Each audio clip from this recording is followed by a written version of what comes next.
Hey everyone, this is Muskan Jain and welcome back to your favorite channel Magnet Brains, जो आपको provide करता है kindergarten से लेकर क्लास 12 तक हर क्लास हर सब्जेक्ट के लिए क्वालिटी एजुकेशन, वो भी फ्री ऑफ कॉस्ट। जी हाँ, किसी भी क्लास किसी भी सब्जेक्ट को पढ़ने के लिए आपको यहाँ कोई भी पेड सब्सक्रिप्शन नहीं लेना होता है। Completely free of cost education आपको प्रोवाइड की जाती है, चाहे आपका सीबीएसई बोर्ड हो, एमपी बोर्ड हो, चाहे यूपी बोर्ड हो। ओके, चलो स्टार्ट करते हैं हम चैप्टर लोकोमोशन एंड मूवमेंट के कुछ नए टॉपिक्स को, which are structure of contractile proteins and mechanism of muscle contraction. Contractile proteins के स्ट्रक्चर को आपको समझना है। इससे पहले आपने पढ़ा था मसल के बारे में, ठीक है? तो मसल्स में ही जो हमने प्रोटीन्स पढ़े थे, अब आप इन प्रोटीन्स के बारे में पढ़ने वाले हो कि इनका स्ट्रक्चर कैसा होता है और मसल कॉन्ट्रैक्शन का मैकेनिज्म किस तरीके से वर्क करता है। ठीक है, ये दो टॉपिक्स आज आपको पढ़ने हैं जिन्हें हम वन बाय वन पढ़ेंगे। इससे पहले कि स्टार्ट करें हम पढ़ना टॉपिक्स को, फटाफट से कर दो एक बार सेशन को लाइक और शेयर कर दो अपने सारे दोस्तों के साथ। चलो स्टार्ट करते हैं पढ़ना स्ट्रक्चर ऑफ कॉन्ट्रैक्टाइल प्रोटीन्स। कल की क्लास में हमने देखा था कॉन्ट्रैक्टाइल प्रोटीन्स के बारे में, विच आर व्हाट। कुछ प्रोटीन्स पढ़े थे हमने, एक्टिन एंड मायोसिन। किस किस को याद है? एक्टिन और मायोसिन, ये प्रोटीन्स हमने पढ़े थे कल की क्लास में, एक्टिन एंड मायोसिन।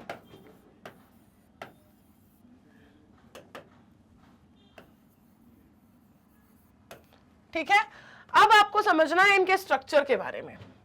हर एक एक्टिन जो आपने देखा था कहां पर था? थिन फिलामेंट में, राइट, लाइट बैंड पे। और मायोसिन कहां था?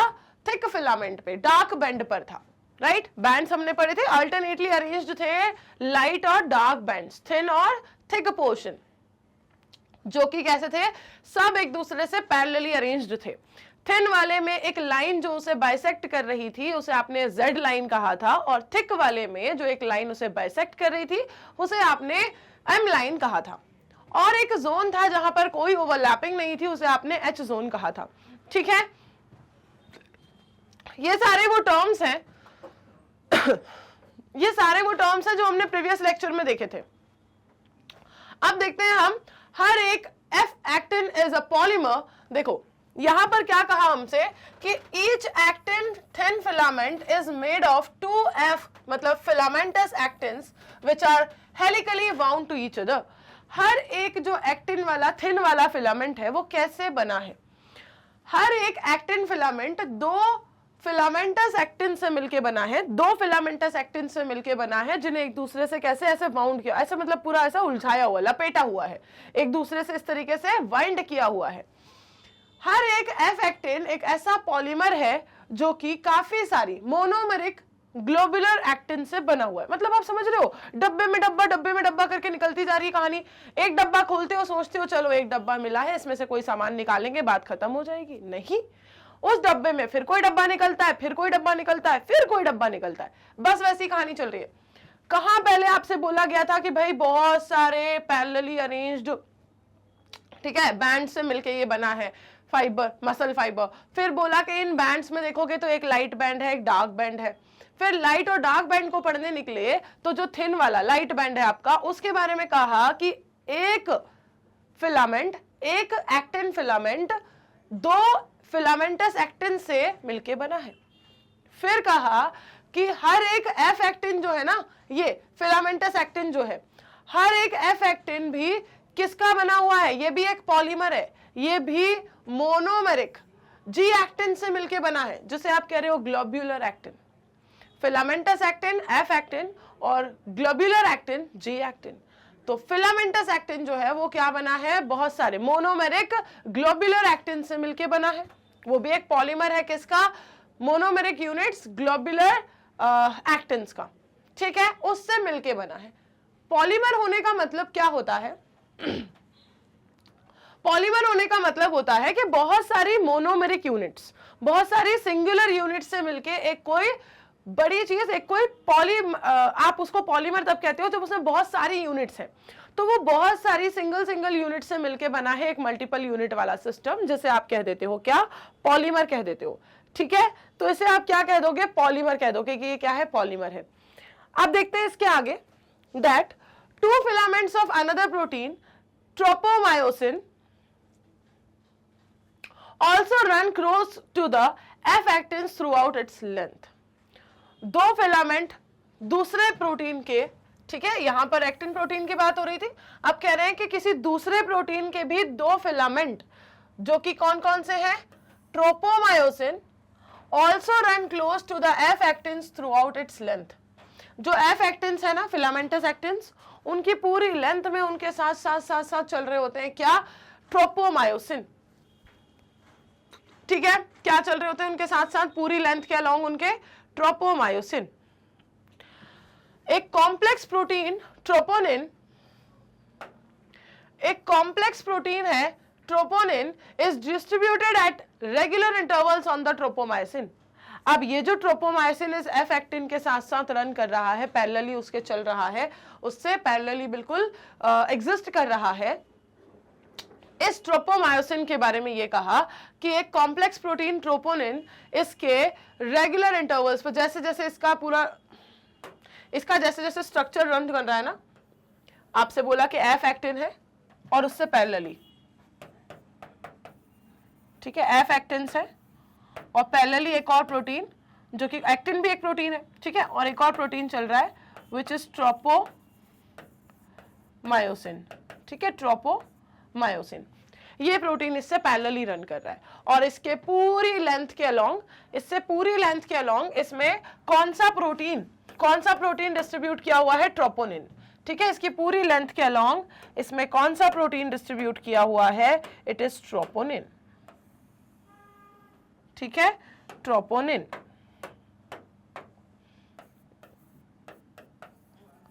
ट्रोपोनिन प्रोटीन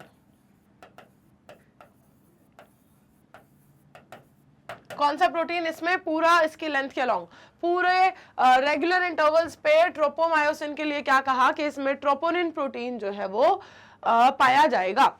अब ये कुछ प्रोटीन्स के नाम आपने सुने एक्टिन प्रोटीन के केस में, थिन बैंड के केस में. थिन बैंड के केस में अभी तक आपने इतने प्रोटीन्स के नाम सुन लिए हैं.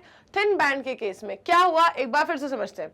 ठीक है, चलो एक बार फिर से समझते हैं. हुआ क्या था, हर एक एक्टिन, मतलब जो थिन फिलामेंट था, ठीक है, थिन फिलामेंट जो था, हर एक एक्टिन, थिन फिलामेंट जो है वो दो एफ एक्टिन से, मतलब फिलामेंटस एक्टिन से मिलके बना है, जिन्हें एक दूसरे से ऐसे वाइंड अप करके रखा हुआ है, जोड़ के रखा हुआ है, लपेट के रखा हुआ है. ठीक है, फिर क्या हुआ, हर एक एफ एक्टिन, ये जो दो फिलामेंटस एक्टिन है ना, उनमें से हर एक एक्टिन जो है वो पॉलीमर है.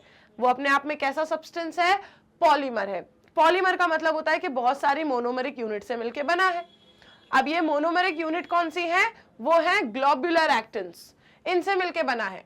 फिर क्या कहा, दो फिलामेंट होंगे, ठीक है, two filaments of another protein which are tropomyosin, ये भी बिल्कुल एफ एक्टिन से पैरेलली इसके साथ साथ चलते हैं. अब ठीक है, ऐसे दो प्रोटीन और एक, हर एक ट्रोपोमायोसिन की अगर हम बात करें तो इसके अलोंग, ठीक है, एक कॉम्प्लेक्स प्रोटीन ट्रोपोनिन डिस्ट्रीब्यूटेड होता है इसके अलोंग, किसके अलोंग, ट्रोपोमायोसिन के अलोंग एक कॉम्प्लेक्स प्रोटीन ट्रोपोनिन डिस्ट्रीब्यूटेड होता है. ठीक, इतना स्ट्रक्चर पढ़ा. चलो आगे देखते हैं. Tropomyosin, troponin protein, actin, filamentous actin और ग्लोबुलर एक्टिन, ये चार वर्ड याद रखना इस स्लाइड से. अब नेक्स्ट पर आते हैं. In the resting state of सब unit of troponin mask the active binding in the resting state. A subunit of troponin masks the active binding sites for myosin on the actin filaments. Resting state में जो सब unit है ना troponin की, ये क्या करती है, it mask the active binding sites for myosin on the actin filaments. अब यहां पर देखो, आपको बोला गया था कि इनको कैसे वाइंड अप किया गया है, तो देखो ये दिखाई दे रहा है आपको, ट्रोपोमायोसिन. ठीक है, और ये क्या दिखाई दे रहा है आपको, ट्रोपोमायोसिन में रेगुलर इंटरवल्स पे ट्रोपोनिन प्रोटीन एक कॉम्प्लेक्स प्रोटीन, ये देखो रेगुलर इंटरवल्स पे आपको ट्रोपोनिन एक कॉम्प्लेक्स प्रोटीन दिखाई दे रहा है. और क्या दिखाई दे रहा है आपको, एफ एक्टिन, दो एफ एक्टिन से मिलकर, एक एफ एक्टिन ये है और एक एफ एक्टिन ये है. ठीक है, ऐसे दो एफ एक्टिन से मिलकर क्या बना है, एक थिन फिलामेंट बना है. दोनों एफ एक्टिन और ट्रोपोमायोसिन को कैसे एक दूसरे से बाइंड अप किया हुआ है, ठीक है। यहां देखोगे actin binding site, ATP binding site, head और क्रॉस आर्म। यहां अब आपको इसका और भी अच्छे से जूम करके पूरा स्ट्रक्चर बताया हुआ है कि ये कैसा है, ठीक है। चलो समझते हैं आगे। हर एक मायोसिन जो है, ईच मायोसिन मतलब थिक फिलामेंट, थिन फिलामेंट की बात हुई, अब अपन आ रहे हैं थिक फिलामेंट पे। एक था एक्टिन, ठीक है, एक था राजा, कैसा था ये, थिन फिलामेंट, और एक था मायोसिन जो कैसा था, थिक फिलामेंट। दोनों अल्टरनेटली पैरेलल अरेंज थे, ठीक है, एक थिन एक थिक ऐसे करके।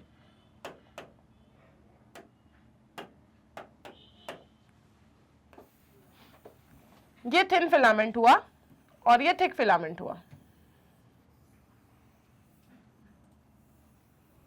ठीक है, ठीक है। चलो अब अपन आ रहे हैं थिक फिलामेंट के ऊपर, जो कौन से प्रोटीन का था, मायोसिन का। एक्टिन वाली कहानी हुई। मायोसिन के बारे में क्या कह रहे हैं, दैट ईच मायोसिन मतलब thick filament is also called a polymerised protein. ये भी एक पॉलीमराइज्ड प्रोटीन ही है, ये भी ऐसा नहीं है कि कोई मोनोमर यूनिट है, ये भी पॉलीमराइज्ड प्रोटीन ही है। अब इसमें कौन सी यूनिट्स हैं, monomeric units. Many monomeric proteins called meromyosins constitute one thick filament. कई सारे मोनोमेरिक प्रोटीन्स जैसे कि मैरोमायोसिन्स, ये सब मिलके एक थिक फिलामेंट को बनाते हैं। कई सारे मोनोमेरिक प्रोटीन्स जैसे कि मैरोमायोसिन्स, ये सब मिलके एक थिक फिलामेंट को बनाते हैं। किसको बनाते हैं, थिक फिलामेंट को बनाते हैं, ठीक है।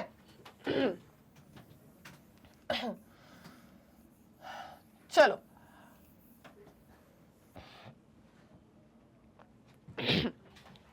थिक फिलामेंट की कहानी समझते हैं। Each meromyosin has two important parts, a globular head with a short arm and tail, and the former being called the heavy meromyosin HMM। हर एक मैरोमायोसिन के बारे में आपसे कह रहे हैं कि भाई इसके दो पार्ट्स हैं। हर एक मैरोमायोसिन के दो इंपॉर्टेंट पार्ट्स हैं, एक उसका ग्लोब्यूलर हेड वाला और शॉर्ट आर्म वाला पोर्शन, और दूसरा टेल, ठीक है। जो आपसे कह रहे हैं कि भाई एक को आपने कह दिया हैवी मैरोमायोसिन HMM और दूसरे को आपने कह दिया लाइट मैरोमायोसिन LMM। मैरोमायोसिन क्या है, मोनोमेरिक यूनिट्स जिनसे मिलके बना है polymer which is the protein myosin protein, ठीक। अब ये मैरोमायोसिन्स कई सारे, इसके जो इंपॉर्टेंट पार्ट्स आपको ध्यान देने हैं विच इज HMM और LMM। दो इंपॉर्टेंट पार्ट्स पे आपको ध्यान देना है इसके, HMM और LMM। ये क्या है, ये इसका हैवी मायोसिन का पार्ट है, हैवी मैरोमायोसिन, और दूसरा क्या है इसका, लाइट मैरोमायोसिन। अब इसके आगे बढ़ते हैं अगर, तो HMM क्या करेगा, HMM जो है, the HMM component that is head and short arm, it projects outwards at regular distance। HMM में क्या है, उसका हेड है, ग्लोबुलर हेड और शॉर्ट आर्म है। अब इस ग्लोबुलर हेड और शॉर्ट आर्म वाले के लिए क्या कहेंगे भाई, कि ये रेगुलर डिस्टेंस से प्रोजेक्ट करता है outwards and angle from each other from the surface of a polymerized myosin filament and is known as cross arm। इस क्रॉस आर्म की कहानी को समझेंगे जरा, एक मिनट रुको।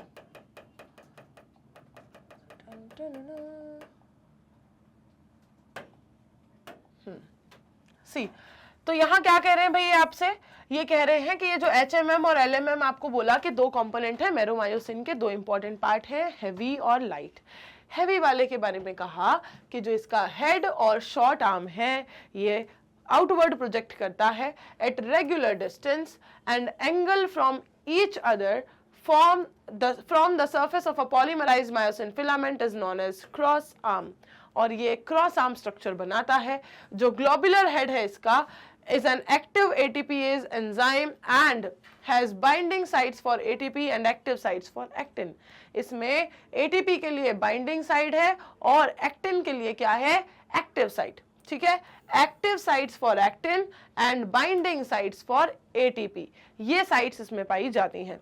इसका स्ट्रक्चर देख लो, ये देखो स्ट्रक्चर देखो, क्रॉस आर्म बनाई हुई है, ये देखो ये क्रॉस आर्म बनाई हुई है, एक्टिन के लिए बाइंडिंग साइड है और एटीपी के लिए एक्टिन के लिए क्या है, बाइंडिंग साइट है और एटीपी के लिए साइट है, ठीक है। ये इसका ग्लोब्यूलर हेड है, ठीक है, और दो आर्म्स होती हैं इसकी, एक शॉर्ट और जिसको आप क्या कहते हो, ग्लोब्यूलर हेड के अलावा आप क्या बोलते हो उसका, एक और टेल बोलते हो, ठीक है, ग्लोब्यूलर हेड एंड टेल। तो इसे आप क्या बोलोगे, इस रीजन को आप इसका बोलोगे tail, globular head and tail, ठीक, ग्लोब्यूलर हेड एंड टेल। इसके अलावा आप बोलोगे cross arm structure, actin binding site, ATP binding site. इतने टर्म्स आपको इसके डायग्राम में या स्ट्रक्चर में याद रखने हैं। एक्टिन और मायोसिन के स्ट्रक्चर में आपने ये टर्म्स देखे हैं जो आपको याद रखने हैं। एक्टिन के केस में आप याद रखोगे स्ट्रक्चर्स के कौन कौन से term, tropomyosin, F actin, complex protein troponin. और मायोसिन के केस में आप याद रखोगे globular head, tail, actin binding site, ATP binding site और क्रॉस आर्म। ये टर्म्स याद रखना है इनके स्ट्रक्चर के रेफरेंस में। Done with the structure of actin and myosin proteins, ठीक है, एक्टिन एंड मायोसिन प्रोटीन्स के स्ट्रक्चर क्लियर है।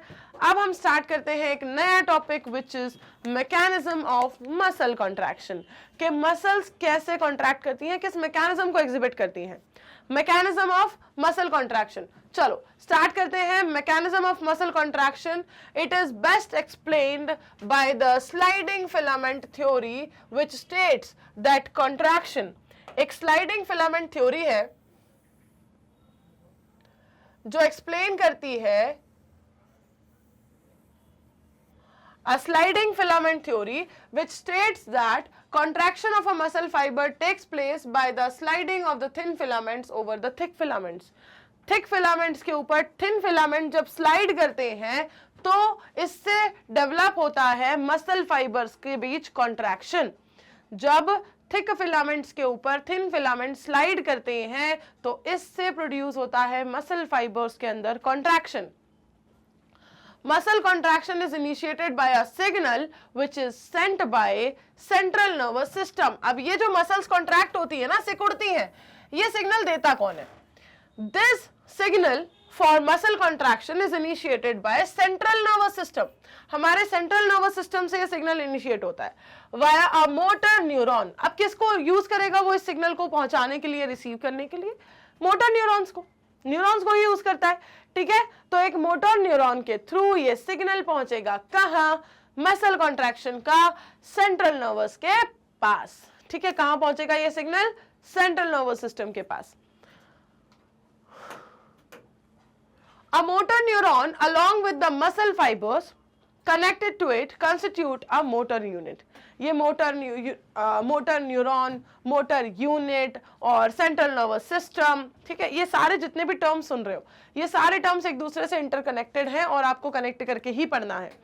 मोटर न्यूरॉन क्या है, मोटर यूनिट क्या है, सेंट्रल नर्वस सिस्टम से कैसे रिलेटेड है, क्या इनका फंक्शन है, ठीक है, सबको एक दूसरे से कनेक्ट करके ही पढ़ना है। देखो मोटर न्यूरॉन क्या कर रहा है? सिग्नल भेज रहा है मसल कॉन्ट्रैक्शन के लिए, किसको? सेंट्रल नर्वस सिस्टम को। Motor neuron along with muscle fibers connected to its constitute a motor unit. एक मोटर न्यूरॉन और उससे जो मसल फाइबर जुड़ा हुआ है, जो भी मसल फाइबर उससे कनेक्टेड है, इन दोनों को मिला के आप बोलते हो क्या? Motor unit. एक मोटर न्यूरॉन और एक मसल फाइबर, इन दोनों को मिला के जो एक यूनिट बनी, आपने उसे क्या कहा? दोनों को एक यूनिट बना दिया, which is called as motor unit. क्या कहा? मोटर न्यूरॉन और मसल फाइबर को मिला के एक यूनिट बना दी और कह दिया मोटर यूनिट। फिर the junction between a motor neuron and the sarcolemma of the muscle fiber is called the neuromuscular junction or motor and plate. Motor neuron और मसल फाइबर के सार्कोलेमा के बीच में जो जंक्शन होता है, मोटर न्यूरॉन और muscle fibre के sarcolemma के बीच जो जंक्शन होता है, इसे आप न्यूरोमस्कुलर जंक्शन या मोटर एंड प्लेट भी कहते हो। देखो स्ट्रक्चर जब आप पढ़ते हो तो उसमें आपको कुछ दिमाग नहीं लगाना होता कि अच्छा ऐसा होगा तो ऐसा होगा तो क्या होगा। ठीक है, कोई सॉल्व नहीं करना कि इसका आंसर क्या निकलेगा, ना ही कोई ऐसा फिनोमिना पढ़ना है कि अच्छा ऐसा होगा तो क्या होगा। मतलब ये तो ऐसी बातें होती है ना कि यार अगर आपको 10 लोगों को खड़ा कर दिया गया आपके सामने और बोला गया है कि 10 लोगों के 10 ये नाम है, तो आप क्या करोगे उसमें? ये थोड़ी क्वेश्चन करोगे कि भाई ये नाम क्यों है, ऐसा नहीं करो, वैसा नहीं करो, क्यों ये नाम रखा, ऐसा करो, ये वाला नाम रख लो। कोई क्वेश्चनिंग नहीं होगी, सीधे सीधे आप सुन लोगे भाई ये रमेश है, सुरेश है, महेश है, जितेश है, सुन लोगे चुपचाप और बस अगली बार से बोलना शुरू कर दोगे रमेश, सुरेश, महेश। ठीक, कोई क्वेश्चनिंग होगी क्या? नहीं होगी। तो बस वैसे ही प्रोसेस आप पढ़ रहे हो। आप पढ़ रहे हो कि हाँ मोटर न्यूरॉन होता है, मोटर यूनिट होती है, इसके बीच में न्यूरोमस्कुलर जंक्शन होता है, तो होता है तो होता है, कुछ नहीं कर सकते मैम, पढ़ना पड़ेगा, बस वैसा कहानी है कि पढ़ना पड़ेगा, राइट। तो इसके बीच में पाया जाता है न्यूरोमस्कुलर जंक्शन, जिसे आप मोटर एंड प्लेट भी कहते हो, तो भाई कहते हो, कहना पड़ेगा, ठीक है, कुछ नहीं कर सकते आप। A neural signal reaching it's junction, इस जंक्शन तक जो न्यूरल सिग्नल पहुंचता है ये रिलीज करता है न्यूरोट्रांसमीटर मतलब एसिटाइलकोलिन को। इस जंक्शन तक जो न्यूरल सिग्नल पहुंचता है ये रिलीज करता है एक न्यूरोट्रांसमीटर एसिटाइलकोलिन को, which generates an action potential in the sarcolemma. Sarcolemma क्या थी, किस किस को याद है? सार्कोलेमा कौन थी? कौन थी सार्कोलेमा? सार्कोलेमा थी ma'am plasma membrane of the muscle fibre. अभी तो देखा मसल फाइबर की प्लाज्मा मेम्ब्रेन, ठीक है, सार्कोलेमा मसल फाइबर की प्लाज्मा मेम्ब्रेन थी। इस प्लाज्मा मेम्ब्रेन तक जब ये सिग्नल पहुंचेगा, a neural signal reaching this junction releases a neurotransmitter, एक न्यूरोट्रांसमीटर को रिलीज करेगा जो होता है एसिटाइलकोलिन। एसिटाइलकोलिन ये जनरेट करेगा एक्शन पोटेंशियल को सार्कोलेमा के अंदर, ठीक है, सार्कोलेमा पर एक्शन पोटेंशियल को ये जनरेट कराएगा। ये पूरा प्रोसेस का फ्लो चल रहा है। फिर क्या होगा? This spreads through the muscle fibre and causes the release of calcium ions. पूरे मसल फाइबर में जो सार्कोलेमा तक एक्शन पोटेंशियल को जनरेट कराया है, उससे पूरे मसल फाइबर के अंदर, पूरे मसल फाइबर में ये एक्शन पोटेंशियल जनरेट हो जाएगा। और यहां पर क्या बोला गया था हमसे, पिछली क्लास में हमने पढ़ा था इनके कैल्शियम आयंस के बारे में, स्टोर करने के बारे में, कैल्शियम आयंस को स्टोर करते पढ़ा था। तो अब ये जो एक्शन पोटेंशियल जनरेट हुआ है, this spreads through the muscle fibre and causes the release of calcium ions into the sarcoplasm. जो सार्कोप्लाज्म है, उनका जो साइटोप्लाज्म है ना मसल फाइबर का, वहां पर कैल्शियम आयंस रिलीज होंगे बहुत सारे, इस एक्शन पोटेंशियल की वजह से, इस एक्शन पोटेंशियल की वजह से। और जैसे जैसे कैल्शियम आयन का लेवल इंक्रीज होगा, increase in calcium level, calcium ion level leads to the binding of calcium with a subunit of troponin। यहां पर क्या होगा? इस कैल्शियम आयन के लेवल के इंक्रीज होने से यहां पर this leads to binding of calcium with a subunit of troponin on actin filaments। Troponin याद है? एक्टिन फिलामेंट में ट्रोपोमायोसिन करके था और उसके ऊपर कॉम्प्लेक्स प्रोटीन ट्रोपोनिन पाया जा रहा था, याद है? इस ट्रोपोनिन के साथ कैल्शियम आयंस क्या हो जाएंगे? ये बाइंड हो जाएंगे, क्योंकि इनका क्या कॉन्सेंट्रेशन बढ़ रहा है, ठीक है, लेवल बढ़ रहा है, ये जाके इस ट्रोपोनिन के साथ बाइंड हो जाएंगे। कैल्शियम आयंस ट्रोपोनिन के साथ बाइंड हो गए बाइंड। फिर क्या हुआ? thereby remove the masking of active sites for मायोसिन्स। और जो मायोसिन के लिए एक्टिव साइट्स पर मास्क लगा हुआ है वो सब वो रिमूव करेंगे। कैल्शियम आयन जाके ट्रोपोनिन के साथ बाइंड करेंगे। इंक्रीज कैसे हुआ है कैल्शियम आयन का लेवल? क्योंकि यहां पर पहुंचा था एक्शन पोटेंशियल। कहां पहुंचा था? सार्कोलेमा के थ्रू पहुंचा था मसल फाइबर के सार्कोप्लाज्म में, ठीक है। अब देखो जो प्रोसेस पढ़ रहे हो उसको थोड़ा सा एक फ्लो में लेके आते हैं। Utilizing the energy from ATP hydrolysis, the myosin head now binds to the exposed active sites on actin to form a cross bridge। अब जो ATP हाइड्रोलिसिस से एनर्जी निकली है, उस एनर्जी को यूज करके, यूटिलाइज करके, जो मायोसिन हेड है, ग्लोबुलर हेड था मायोसिन का, ये बाइंड करेगा किसके साथ? जो उसकी एक्सपोज्ड एक्टिव साइट्स हैं फॉर एक्टिन, एक्टिन के लिए जो एक्टिव साइट्स है उसके साथ ये बाइंड करेगा और एक क्रॉस ब्रिज बनाएगा। अब ये क्रॉस ब्रिज कैसे बनाएगा? देखो, एक्टिन फिलामेंट वाला एक बैंड और मायोसिन फिलामेंट वाला दूसरा बैंड, इसके बीच में देखो यहां पर इसने इससे क्या किया है? बाइंड किया है, ठीक है, अब ये जब इसके साथ बाइंड कर रहा है तो देखो इसने क्या बना लिया इसके साथ, क्रॉस ब्रिज। ये मायोसिन का हेड है और इसने इसके साथ बाइंड होके क्या बना लिया, क्रॉस ब्रिज बना लिया। फॉर्मेशन ऑफ क्रॉस ब्रिज, ये बाइंड हुआ कैसे है, इसका जो ट्रोपोनिन था, ठीक है, इसका जो ट्रोपोनिन था वो इसके कैल्शियम आयन से क्या हो गया, बाइंड हो गया। ठीक है, ट्रोपोनिन और कैल्शियम आयंस क्या हो गए, आपस में बाइंड हो गए, क्रॉस ब्रिज बना लिया। क्रॉस ब्रिज बनाया, फिर से दोनों के बीच में जब ब्रिज बना तो क्या हुई, स्लाइडिंग हुई, और स्लाइड होने से क्या होता है, स्लाइडिंग से ही तो पूरा पोटेंशियल जनरेट होता है। ये स्लाइड होंगे, मसल कॉन्ट्रैक्ट होगी। ठीक है, जब थिक फिलामेंट के ऊपर थिन फिलामेंट स्लाइड होता है, मसल कॉन्ट्रैक्शन होता है। ठीक है, तो यहां क्या हुई, बैंड्स के ऊपर स्लाइडिंग, और इस स्लाइडिंग की वजह से ये क्रॉस ब्रिज फिर से टूट गया। इस स्लाइडिंग की वजह से देखो ये इधर जा रहा है, ये कह रहा है कि भाई मैं तो इधर चला, ये कह रहा है भाई मैं तो इधर चला, और ये कह रहा है भाई मैं तो इधर चला। ठीक है, आप कह रहे हो मैम जो भी जिधर भी चला पर दिखा कुछ नहीं, रुक जाओ अभी दिखेगा। देखो ये कह रहा है मैं इधर चला और ये कह रहा है मैं इधर चला। ठीक है, इस वजह से इनके बीच जो क्रॉस ब्रिज बना था वहां पर वो टूट जाएगा। अब ब्रेकिंग ऑफ क्रॉस ब्रिज टूटा और ये इस तरीके से स्लाइड होंगे तो एक ऐसा पोर्शन जनरेट कर लेंगे जहां पर कोई ओवरलैपिंग नहीं होगी, और इसी को आपने एच जोन कहा था। ऐसे ही पोर्शन को आपने एच जोन कहा था, पिछली क्लास में पढ़ा था ये एच जोन, याद है।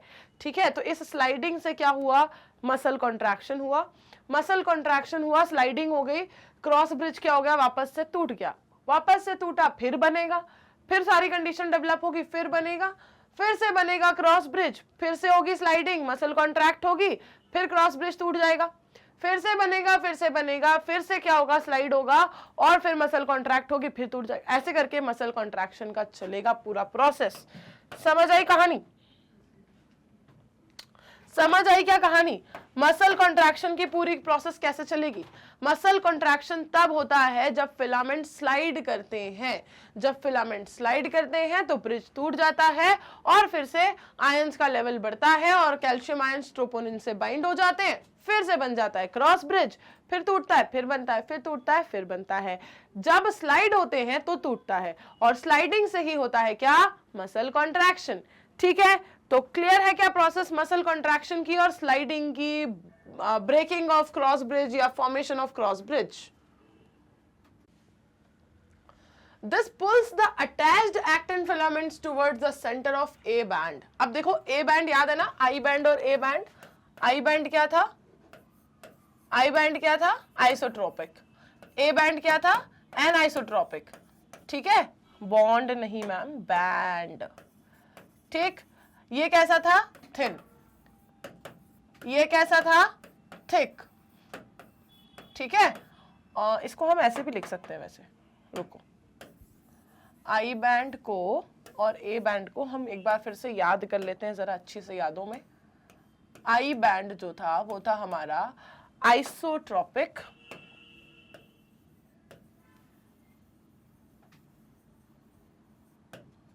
आइसोट्रोपिक मतलब थिन बैंड।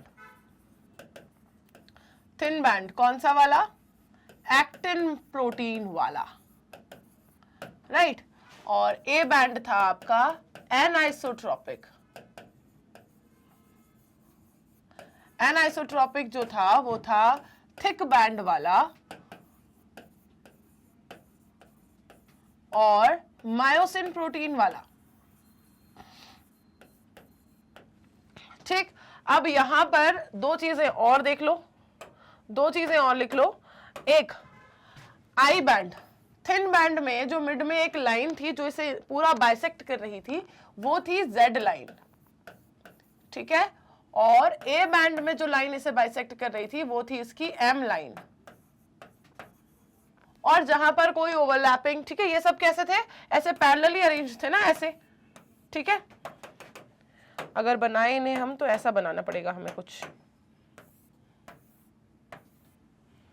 थिक बैंड और थिन बैंड, है ना, थिन बैंड और थिक बैंड, इस तरीके से, एक थिन एक थिक, एक थिन एक थिक, ऐसे करके इस तरीके से अरेंज थे पैरेलली।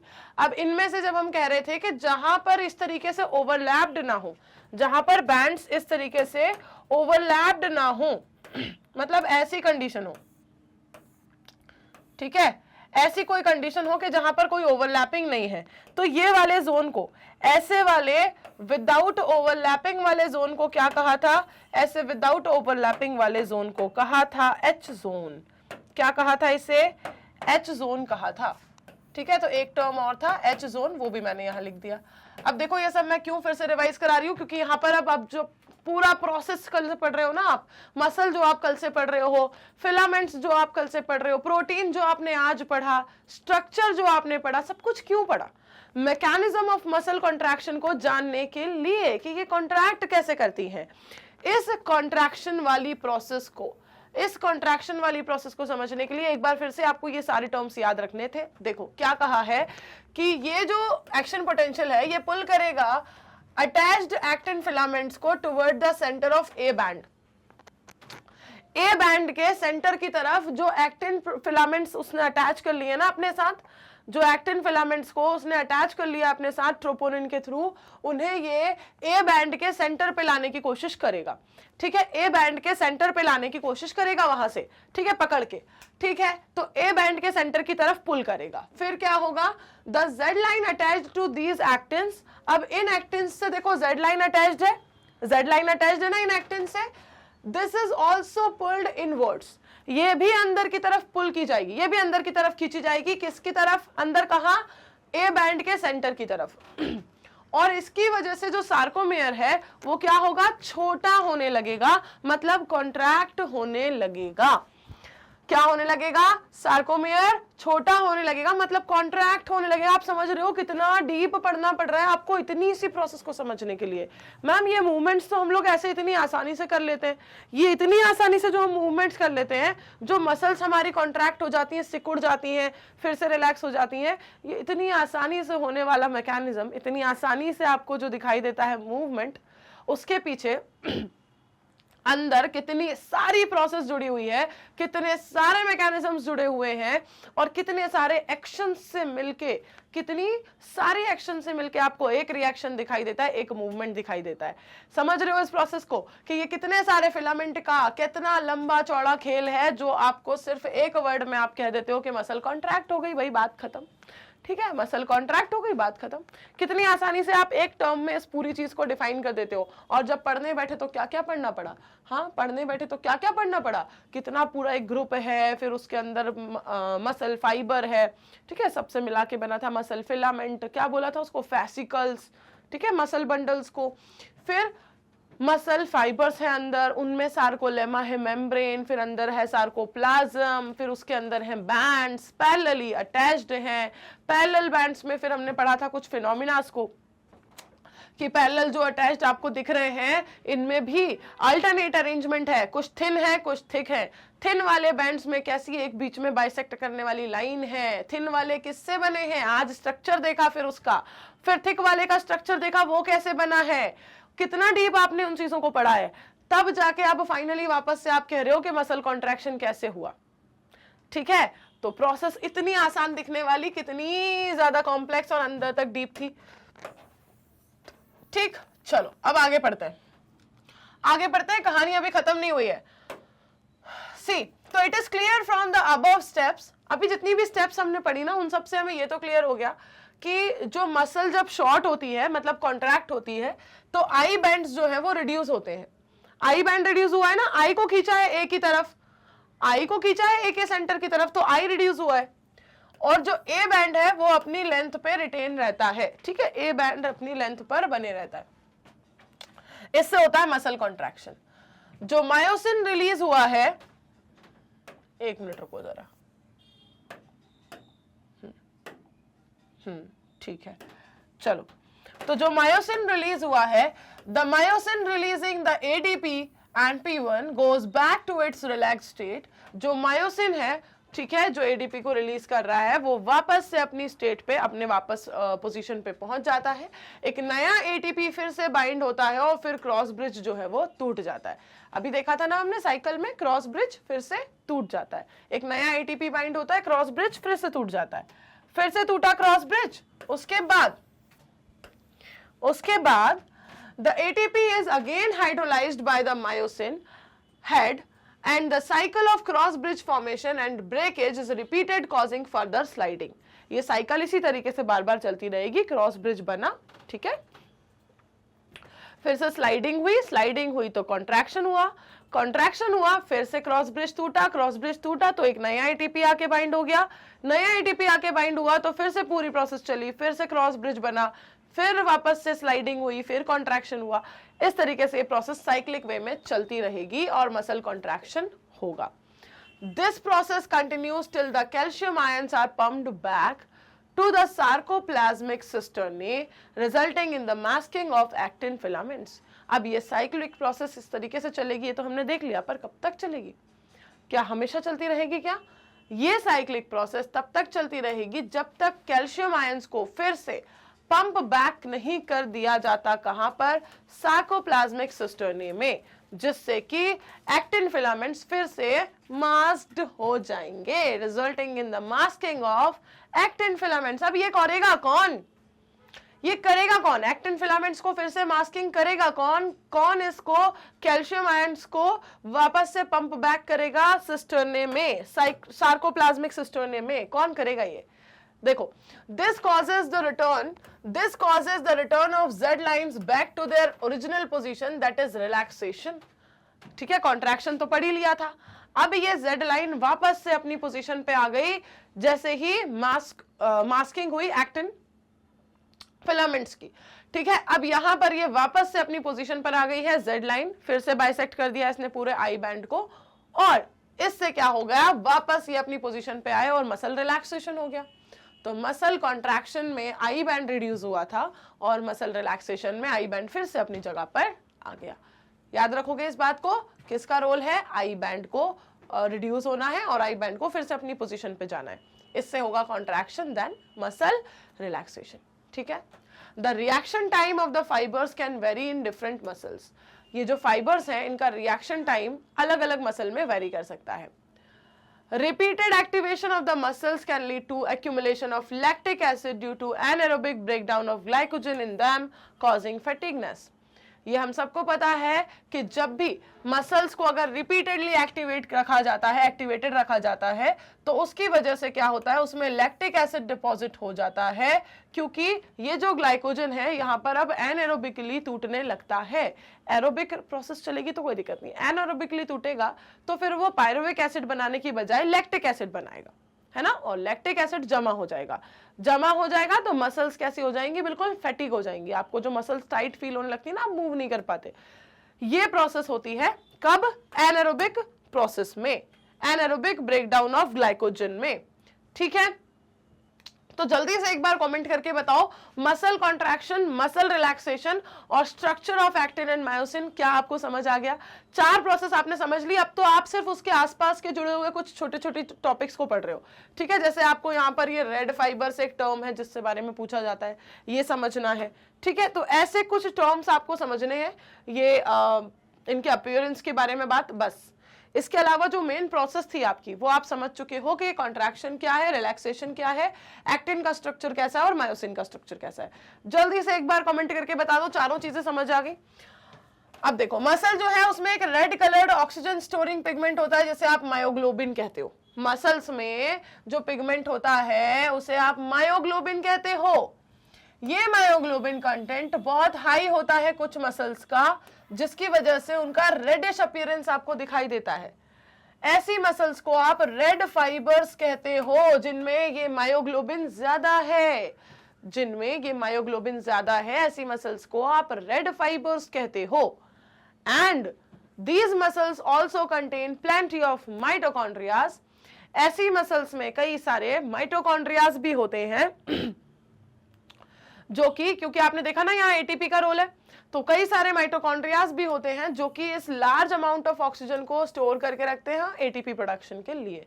ठीक है, एटीपी की जरूरत है यहाँ पर फंक्शनिंग में, तो एटीपी बनाने के लिए माइटोकॉन्ड्रिया बड़ी अमाउंट में यहाँ पर पाए जाते हैं, और मायोग्लोबिन होने की वजह से इनका अपीयरेंस रेडिश दिखता है। जो मसल है हमारी वो इतनी रेडिश क्यों दिखती है? इसे रेड फाइबर क्यों कहते हैं? क्या है रेड फाइबर?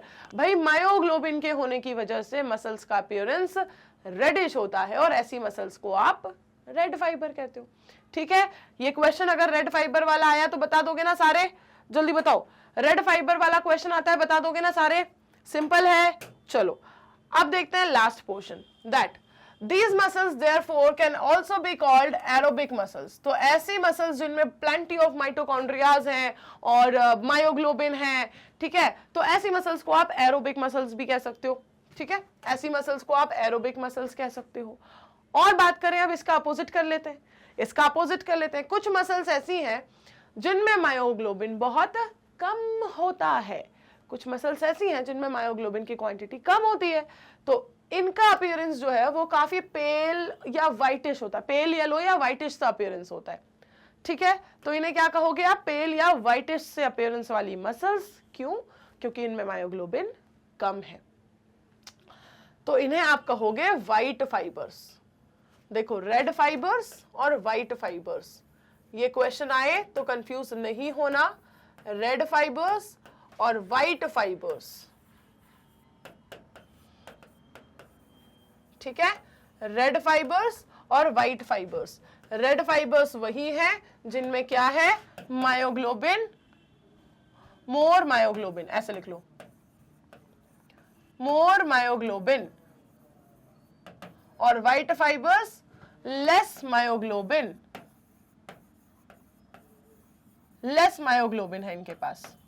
अब बात करें किसकी, सेकेंड पॉइंट की अगर हम बात करें तो इन्हें आप कह रहे हो इनका रेडिश अपीयरेंस की वजह से रेड फाइबर्स। ठीक है, तो रेडिश अपीयरेंस लिख लेते हैं, रेड फाइबर तो कह ही रहे हो, क्यों कह रहे हो, रेडिश अपीयरेंस की वजह से। रेडिश अपीयरेंस, इनका अपीयरेंस कैसा है, पेल और व्हाइटिश।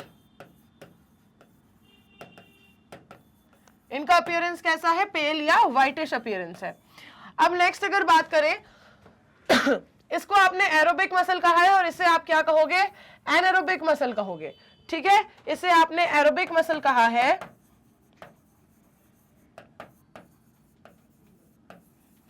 इसे आप एनारोबिक मसल कह दोगे।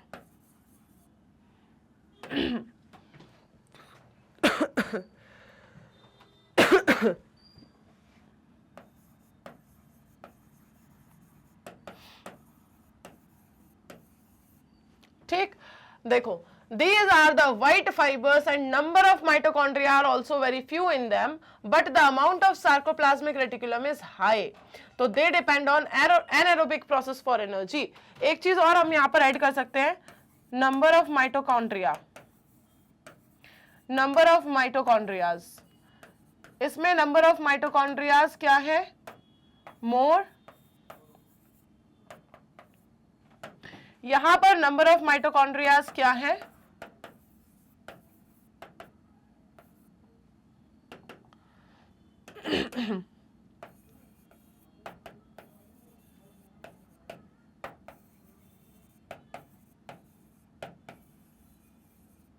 Is less. ठीक, बस लास्ट टॉपिक था ये आपका, रेड फाइबर और white fibre. More myoglobin, less myoglobin, reddish appearance, pale और whitish appearance, aerobic muscle, anaerobic muscle.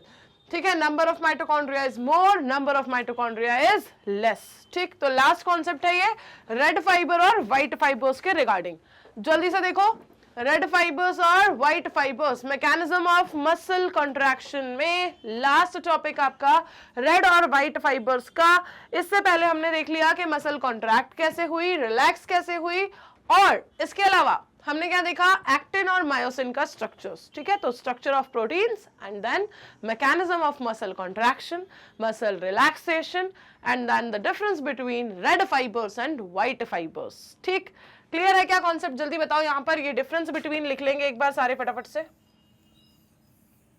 लिखते कहाँ हो वैसे तुम लोग, बहुत सारे बच्चे लिखते हैं वैसे, काफी सारे, निधि जैसे, और कई सारे तो स्क्रीनशॉट में बिलीव करते हैं आज भी। ठीक है, चलो क्लियर है भाई, ये कॉन्सेप्ट आपका, और लेक्चर भी यहीं पर होता है ओवर। ठीक है, अब नेक्स्ट क्लास में क्या पढ़ना है, नेक्स्ट क्लास में नया टॉपिक पढ़ेंगे।